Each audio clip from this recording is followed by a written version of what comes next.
Signed, would you show the governor's signature on what we're talking about now, please, Mr. Malcolm? Yeah. Because somebody watching this program is going to say, we've been here and we've been, carrying on with all these lies and mistruths and half-truths. January the 11th. And the governor's seal. See, the governor's seal, consent to the charge. And also on the land documents that's turned over to the same deal, the governor's signature. That's right. And the governor is still saying there's no corruption. Has the governor told the people the situation in regards to this? Has he explained? What is he signing on behalf of the people? What is he signing? I mean, I think you need to, for the benefit of our viewers, to understand that we in the Turks and Caicos Islands getting 40 beds in Provo, 20 beds in Grand Turk. That when we look at this loan, 235 million, Honorable Skipper. Nowhere we can find what the interest on that.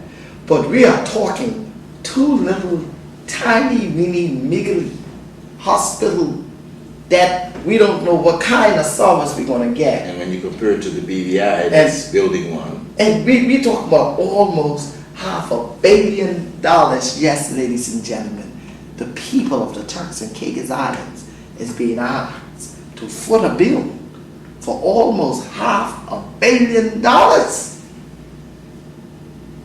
for two meagerly hospitals. Honorable Skipper, you've been the chief minister of the Turks and Caicos Islands on 2 occasions. I think you made a little mistake. It's more like $250 million, 235, just over quarter. Yeah, but when we add the interest on, we don't know. You don't know. We don't know, because so we're talking close to $500 million. You're right. So,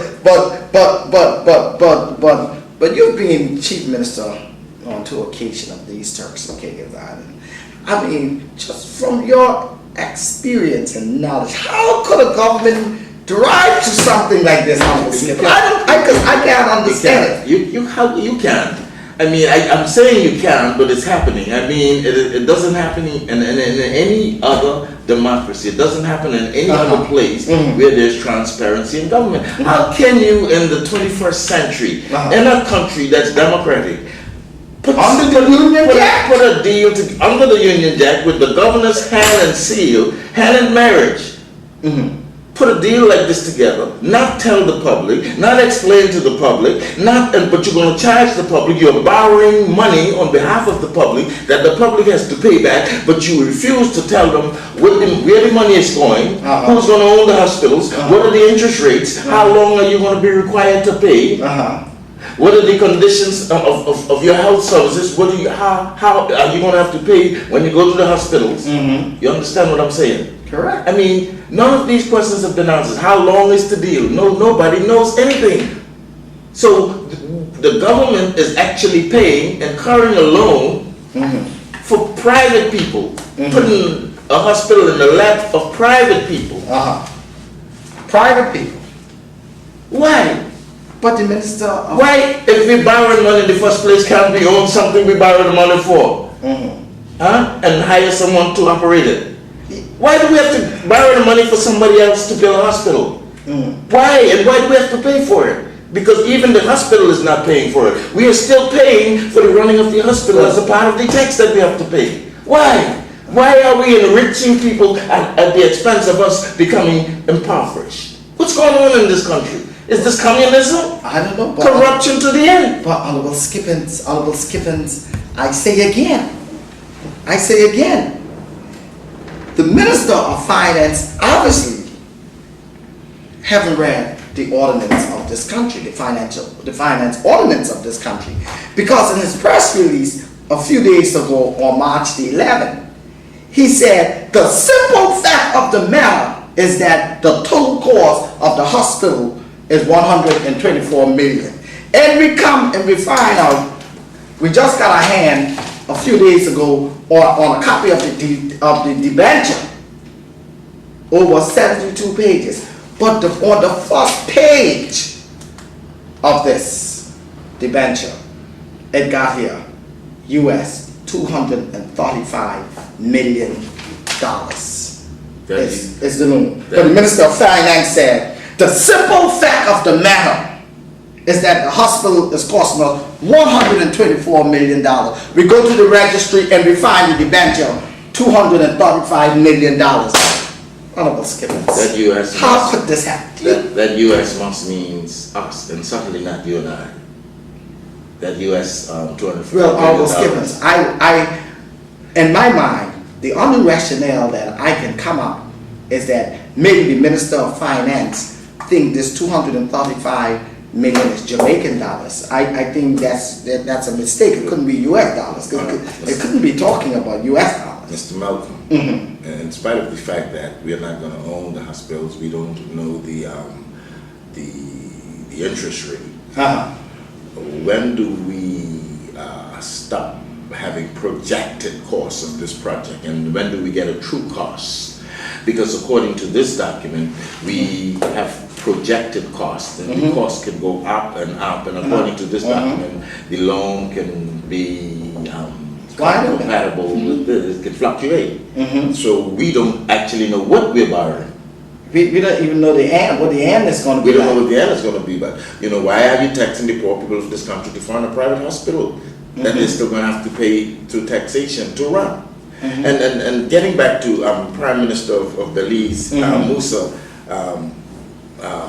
the former premier admitted that he had deliberately understated the amount of the Venezuelan grant at US 10 million instead of 20 million. The government of Venezuela transferred the sum of 20 million to the Belize, 20 million as a grant to the Belize government. Yeah. And we see some parallel here once again. This PNP government deliberately understating the loan. The loan, that's right. You see parallels here. Yes, we do. And has not told us where the extra 100 million plus went, and begs us to ask the question, has it gone to the Belize Bank in Belize, disappearing into oblivion, intending that the people would never ever have any knowledge of it if you didn't get this stuff out of here, awaiting collection by whoever at a later date? And then the release said the governor of the Central Bank of Belize, Mr. Campbell, noted that transfer of these funds to the Belize Bank, Turks and Caicos, 10 million up to 20 million. Came here. Yes, a subsidy of the Belize Bank and Belize was unusual, he said. He said it was unusual, and of course it is. So that that's the governor of the Central Bank. He also revealed that irregular moves by the Belize Bank had prompted him to initiate an investigation into the bank's activities. Therefore, we see the Belize Bank is now under investigation by the Belize government. The question is, if the Belize Bank and Belize is under investigation by the Belize government, what about the subsidiary Belize Bank here in the Turks and Caicos Islands, to whom a portion of that money was sent in a manner that was described, the transfer, irregular? Unusual. Described as irregular and unusual. What about here, considering that the banking laws of the Turks and Caicos of this jurisdiction are strict and they're overseen by Her Majesty's government itself? Once again, why is the governor putting a blind eye to these alleged irregularities involving the Belize Bank? Your Excellency,